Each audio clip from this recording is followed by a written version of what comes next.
Rome, 235 après Jésus-Christ. Dans les salles de marbre du pouvoir impérial, un empereur se prépare à commettre l'acte le plus scandaleux jamais enregistré dans l'histoire ancienne. Il ne s'agit ni d'une bataille sanglante ni d'un complot politique.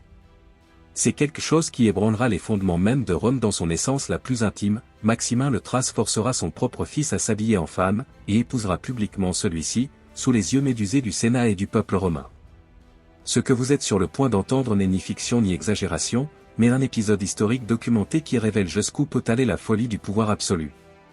C'est l'histoire d'un empereur barbare, craint pour sa force brutale, et d'un fils dont la beauté devint sa condamnation. Une histoire qui montre comment l'obsession, la paranoïa et la corruption morale peuvent entraîner un empire entier dans l'abîme. Si vous pensez déjà connaître les excès de Rome, attendez. Car ce que fit Maximin défie non seulement les lois, mais les limites les plus profondes de la civilisation. Restez, car cette histoire vraie vous bouleversera du premier au dernier instant. L'Empire romain du IIIe siècle était au bord de l'effondrement. C'était un monde en flammes, guerre civile interminable, invasion barbare s'enfonçant toujours plus loin dans les frontières, inflation galopante qui rendait les pièces de monnaie moins précieuses que le métal dont elles étaient faites, et empereurs qui ne restaient au pouvoir que quelques mois avant d'être assassinés par leurs propres soldats ou rivaux politiques. Cette période, connue sous le nom de crise du IIIe siècle, fut l'une des plus sombres de l'histoire romaine. Rome, jadis symbole d'ordre et de stabilité, était devenue un empire dévoré par l'incertitude. L'autorité du Sénat avait disparu, l'armée dictée qui régnait et qui mourait, et la population vivait prisonnière entre violence et famine. Au milieu de ce chaos émergea une figure incarnant les peurs les plus profondes de l'élite romaine, Gaius Julius Verus Maximinus, un géant originaire de Thrace. Il n'avait ni lignée noble, ni éducation classique, ni respect pour les traditions romaines. Il était le fils d'un berger goût et d'une mère à l'âne. Mais ce qui lui manquait en raffinement, il le compensait par quelque chose que Rome ne pouvait ignorer, la force brute et un instinct impitoyable pour la guerre. Alors que l'aristocratie romaine s'accrochait aux traditions, les légions voyaient en Maximin un homme fait pour les temps sombres qu'elle traversait. Et dans cette Rome brisée, un barbare implacable était sur le point de devenir empereur. Maximin n'était pas un empereur romain typique. Il ne descendait pas d'une famille aristocratique, n'avait pas étudié la rhétorique ni reçu l'éducation raffinée des princes. Son berceau était la frontière sauvage de l'Empire, et son maître, la guerre. Mesurant plus de 2 mètres, une montagne de muscles et de brutalité, il était craint dans tous les camps militaires depuis sa jeunesse. Sa réputation commença à croître sous le règne de Septime Sévère. Lors des campagnes contre les Germains et les Bretons, Maximin gagna le respect, et la peur, de ses camarades. On disait qu'il pouvait combattre pendant des heures sans repos, supporter des blessures qui auraient tué n'importe quel autre homme et que sa férocité était telle que même les ennemis barbares le mentionnaient dans leurs chants de guerre comme le démon de Rome. Mais son moment décisif survint des années plus tard, en 235, lors de la campagne sur le Rhin. L'empereur de l'époque était Alexandre Sévère, un jeune homme faible, dominé par sa mère Julia Mamaea. Ses tentatives de négocier avec les Germains plutôt que de les affronter en bataille irritèrent les légions. Pour les soldats aguerris, ces comportements n'étaient pas de la diplomatie, mais de la lâcheté. Dans ce climat de frustration, Maximin sut saisir l'opportunité. Avec la force d'un taureau et la ruse d'un prédateur, il conquit les troupes, attisa leur mécontentement et mena finalement une révolte.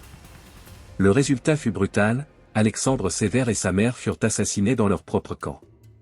Pour la première fois dans l'histoire, un barbare inculte, sans sang romain dans les veines, fut proclamé empereur par les légions. Le Sénat accueillit la nouvelle avec horreur. Un homme qui méprisait les traditions, qui ne connaissait ni loi ni philosophie, occupait désormais le trône le plus puissant du monde.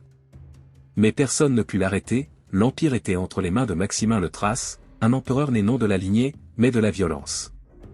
Ce que personne n'imaginait, c'était que l'aspect le plus terrifiant de Maximin ne serait pas sa brutalité à la guerre, mais la relation malsaine et perturbante qu'il développerait avec son propre fils. Dès le jour où il fut proclamé empereur, Maximin fit comprendre que son fils Maximus serait le centre de son monde. À seulement 18 ans, le jeune homme fut nommé César et héritier du trône. Mais il devint vite évident que cette nomination n'était pas seulement politique, elle reflétait une obsession dépassant tout amour paternel. Maximus était tout le contraire de son père, beau, délicat, avec des traits correspondant à l'idéal esthétique romain. Sa peau claire, ses cheveux blonds ondulés et sa silhouette svelte le faisaient ressortir dans une cour habituée à la rudesse militaire. Pour n'importe qui, cela aurait été une source de fierté. Pour Maximin, cela devint une obsession dangereuse. D'abord vinrent les gestes de contrôle excessif, il interdit aux jeunes hommes de l'approcher, renvoya tous ses précepteurs masculins et les remplaça par des femmes. Les gardes choisis pour le protéger étaient sélectionnés pour leur âge avancé ou leur manque d'attrait, comme si tout homme représentait une menace aux yeux possessifs de Maximin. Ensuite, l'obsession s'étendit à l'apparence. L'empereur, qui ne s'était jamais intéressé à la mode, commença à superviser personnellement les vêtements et les ornements de son fils. Il ne choisissait ni armure ni tunique virile, mais des soies aux couleurs vives, des bijoux élaborés et des coiffures de plus en plus féminines. Maximus commença à apparaître en public vêtu de tenues rappelant davantage celle d'une noble dame que d'un prince héritier. Les sénateurs et les courtisans étaient mal à l'aise, mais personne n'osait s'opposer à Maximin. Les apparitions publiques du jeune homme devinrent de plus en plus inquiétantes, assis trop près de son père, touché et caressé comme un objet décoratif. Piégé dans cette cage dorée, Maximus commença à montrer des signes de dissociation, un regard perdu, un geste vide, comme s'il avait appris à se détacher mentalement de son propre corps pour supporter l'humiliation. La cour murmurait en silence. Ce qui semblait être une protection paternelle se transformait en une obsession pathologique. Et bientôt, cette obsession ferait un pas si extrême qu'elle ferait trembler tout Rome. L'année 237 marqua le climax de la folie impériale. Alors que l'Empire saignait sous les rébellions et les guerres, Maximin prit une décision que personne n'aurait pu anticiper. Devant le Sénat de Rome, vêtu de ses habits impériaux, il annonça qu'il allait se marier. Pendant un instant, les sénateurs respirèrent avec soulagement, ils pensèrent que, enfin, le barbare choisirait une épouse convenable qui assurerait la continuité de la dynastie. Mais il révéla alors l'identité de sa « mariée ». Ce n'était pas une princesse étrangère, ni une noble romaine. C'était son propre fils, Maximus, désormais complètement féminisé et présenté comme « la belle Maxima ». Le silence fut absolu. Les murs de marbre du Sénat semblaient renvoyer l'écho de ces paroles comme un rappel du blasphème auquel il venait d'assister. Maximus apparut couvert d'un voile blanc, portant une stola nuptiale ornée de perles et d'or. Son regard était perdu, et bien que des larmes coulassent sur ses joues, il n'osa pas résister. Le sénateur Cornelius Balbu, un vieil homme de plus de 70 ans, fut le seul à avoir le courage de lever la voix. « César, cria-t-il, ce que vous proposez est de l'inceste, un sacrilège et une trahison envers les lois des dieux. » Son courage ne dura que quelques secondes. Maximin traversa la salle avec la rapidité d'un prédateur et, sous les yeux horrifiés de tous, étrangla le sénateur de ses propres mains. Le corps sans vie tomba à ses pieds. « Quelqu'un d'autre a des objections » demanda l'empereur, les mains encore tachées de sang. Personne ne répondit. Le mariage fut célébré le lendemain dans le temple de Vénus et de Rome, un lieu sacré pour les Romains. Mais au lieu de la joie, toute la ville resta silencieuse. Les rues étaient vides, les maisons fermées. Le peuple préféra se cloîtrer plutôt que de témoigner de ce qu'il considérait comme une profanation absolue. Le pontife, contraint sous menace de mort, officie un rituel vide, ses paroles résonnant comme une moquerie du mariage impérial. Ce jour-là, Rome comprit que Maximin n'était pas seulement un tyran, mais un homme capable d'entraîner tout l'Empire dans son obsession personnelle. Et la réaction qui s'annonçait serait implacable. La nouvelle de ce mariage sacrilège se répandit dans l'Empire romain comme un incendie impossible à arrêter. Ce qui avait commencé comme un acte privé de folie devint une crise qui menaçait les fondations mêmes de la civilisation. À Rome, le Sénat bouillonnait en silence. Des hommes qui avaient été ennemis politiques pendant des décennies trouvèrent un terrain d'entente, un dégoût absolu envers l'empereur. Lors de sessions secrètes, ils commencèrent à discuter de l'impensable, destituer Maximin, même si cela signifiait défier l'armée. Les fans de l'élite, gardiennes des traditions familiales, réagirent également. Les matrones romaines organisèrent un boycott silencieux, elles refusèrent d'assister aux banquets, cérémonies et fonctions impériales. Par leur absence, elles transformèrent les célébrations de l'empereur en spectacles vides et sans âme. Le peuple réagit avec peur et mépris. Dans les marchés et les bains publics, le nom de Maximin n'était plus prononcé à voix haute, mais chuchoté avec indignation. Les mères avertissaient leurs enfants en utilisant son exemple comme rappel du prix de la corruption morale. Les prêtres furent encore plus sévères. Le collège des pontifes déclara que le mariage avait rompu le Pax Deorum, la paix avec les dieux.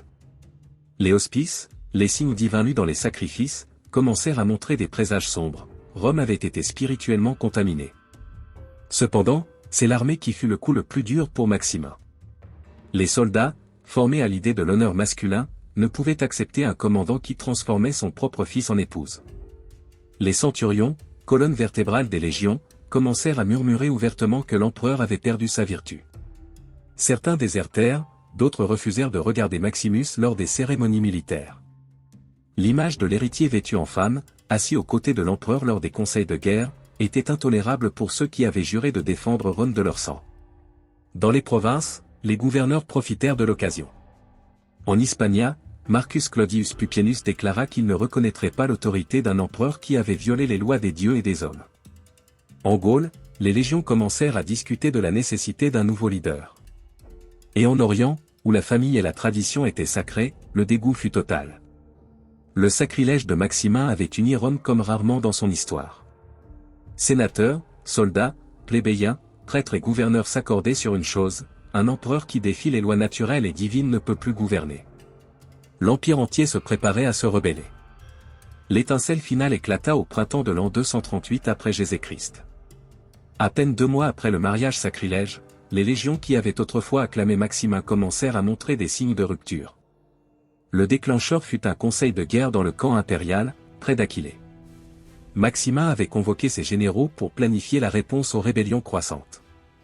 Mais, comme une provocation ouverte, il insista pour que sa femme impériale, son fils Maximus, vêtu de voile et de stola, préside la réunion à ses côtés. Le silence dans la tente était insupportable. Alors, un homme décida de parler. Marcus Pupienus Maximus, général vétéran avec plus de 40 ans de service, se leva et déclara: « Je ne reconnais aucune femme dans ce conseil de guerre. Et je ne reconnais pas comme empereur un homme qui a perdu tout honneur masculin. » Les mots tombèrent comme un coup de tonnerre. Maximin, furieux, ordonna son exécution immédiate. Mais cette fois, quelque chose changea, les soldats chargés d'exécuter l'ordre refusèrent. Personne ne bougea le moindre doigt. L'air se chargea de tension, jusqu'à ce que les centurions, d'une voix ferme, déclarent l'impensable: ils n'obéiraient plus à Maximin. Le camp éclata en mutinerie. Les étendards, symboles de loyauté impériale, furent renversés. Les légions déclarèrent qu'elles ne suivraient pas un empereur corrompu et proclamèrent Pupien et Balbine comme nouveaux dirigeants. Pour la première fois dans l'histoire romaine, un empereur n'était pas renversé par l'ambition d'un autre général, mais par le refus moral de ses propres troupes. À Rome, la nouvelle provoqua une étincelle. Le Sénat, encouragé par la révolte militaire, déclara officiellement Maximien ennemi public. Les provinces se rallient en masse, les gouverneurs provinciaux rompirent leur loyauté et les villes commencèrent à se préparer à résister à toute attaque du tyran. Acculé, Maximien prit une décision aussi désespérée qu'insensée: si Rome ne voulait pas de lui comme empereur, alors Rome brûlerait sous sa colère. Condamné par le Sénat, abandonné par une grande partie des provinces et contesté par ses propres légions, Maximien prit la décision qui scellerait son destin. Il jura que si Rome le rejetait comme empereur, elle serait détruite par sa main. Il ordonna aux troupes encore loyales de marcher sur la capitale et de se préparer à la piller sans pitié. Mais même dans cet ultime acte de défi, le pouvoir de l'empereur s'effondrait. À mesure qu'il avançait vers l'Italie, les désertions se multipliaient. Des hommes qui autrefois le craignaient commencèrent à l'abandonner dans la nuit. D'autres refusèrent de marcher, murmurant qu'il ne suivait plus un homme, mais un monstre qui avait offensé à la fois les dieux et les hommes. Le climax eut lieu aux abords d'Aquilée, le 10 mai 238 AP Jésus-Christ. Pendant la nuit, un groupe de prétoriens dirigé par le centurion Gaius Arius fit irruption dans la tente impériale. La scène qu'ils découvrirent ressemblait à une parodie grotesque de l'intimité conjugale. Maximien dormait aux côtés de Maximus, tous deux vêtus de tuniques nuptiales. L'exécution fut rapide et symbolique. Les soldats décapitèrent l'empereur avec la même épée qu'il avait utilisée tant de fois pour anéantir ses ennemis. Sa tête fut envoyée à Rome comme preuve de sa mort et exposée sur le forum avant d'être jetée dans le Tibre, comme si la ville elle-même voulait se purifier de sa mémoire. Le destin de Maximus fut cependant encore plus tragique. Libéré des chaînes physiques de son père, il découvrit que les chaînes psychologiques étaient impossibles à briser. Son identité avait été détruite si profondément qu'il ne pouvait plus se reconnaître ni comme homme ni comme héritier. Les chroniqueurs racontent qu'il passa ses derniers jours dans un état de confusion totale et qu'il finit par se jeter par la fenêtre du palais, nu, dans une tentative désespérée de récupérer ce qui lui restait, sa dignité perdue. Ainsi s'acheva l'histoire de Maximien le Thrace et de son fils Maximus. Non pas dans la gloire, mais dans la honte. Non pas dans la grandeur impériale, mais dans la tragédie d'un pouvoir sans limite qui détruisit à la fois le tyran et son propre sang. La chute de Maximien le Thrace et la tragédie de son fils Maximus sont plus qu'un épisode troublant dans les annales de Rome. Elles sont un rappel éternel de ce qui arrive quand le pouvoir n'a pas de limite. Un empire qui avait toléré des empereurs cruels, violents et même excentriques ne pouvait accepter la transgression ultime, la destruction des liens les plus sacrés, la famille et la dignité humaine. Maximien croyait que la force brute le rendrait invincible. Mais il oublia que ni les épées ni les légions ne peuvent soutenir un dirigeant qui trahit les valeurs fondamentales de son peuple. Et son fils, victime prise dans cette folie, nous rappelle que certaines blessures, celles de l'identité, de la dignité et de l'esprit, sont si profondes qu'aucune victoire, aucun sauvetage, aucun dénouement ne peut les effacer. Au fond, cette histoire est un avertissement qui transcende les siècles. Le pouvoir absolu ne corrompt pas seulement, il détruit aussi. Il peut transformer un soldat en tyran, un père en bourreau, et un héritier en ombre de lui-même. Et vous, qu'en pensez-vous? Croyez-vous que Rome a réagi trop tard face aux excès de Maximien, ou était-il inévitable qu'un homme si brutal finisse ainsi? Laissez votre avis dans les commentaires et partagez cette vidéo pour que davantage de personnes réfléchissent aux limites du pouvoir et à la fragilité de la condition humaine. Et souvenez-vous, l'histoire ne parle pas seulement du passé. Elle nous avertit aussi sur notre présent.